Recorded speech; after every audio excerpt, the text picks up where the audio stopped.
एक के शादी ब्याह में हमारे काकी दाई लोग गारी गीत कहा थे। गारी दुए जगत के अच्छी लागत है, एक तो सरकारी और एक तो ससुरारी। सरकारी गाड़ी पहले जब दरोगा साहेब भरे दी है तो वो क्यों से नहीं बताई है, और जब गाड़ी हो लागत ससुरारी वाली तो मुस्कियात रही है, सुनत रही है। वो लोग गाओ थे कैसे,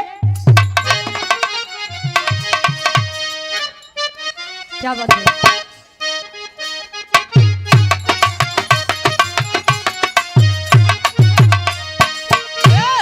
अरे खतियाई गयो, खतियाई गयो शहरी बनारस से, खत आई गयो, खतियाई गयो सारा बनारस।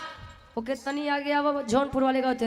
अरे सुई डोली गई, सुई डोली गई कलाई बिछे घड़िया मेरे, सुई डोली गई, सुई डोली कलाई बिछे घड़िया मेरे, सुई डोली, सुई डोली कलाई बिछे घड़िया।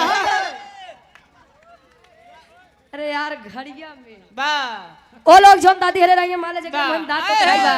ओ माइक लेके कहा है, अरे कुछ आज मारूंगा, कुछ काल मारूंगा, कुछ दिया दिया इसके बाद मारूंगा, सुई डोली कहे।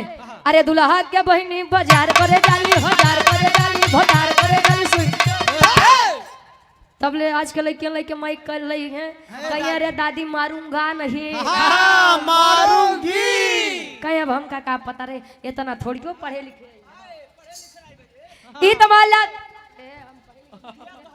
ई तमाला धुन तर्जबा, लेकिन यादव जी अब अपन दिमाग लगाओ थे। पंडित जी से एक बात कहे, क्या कहे,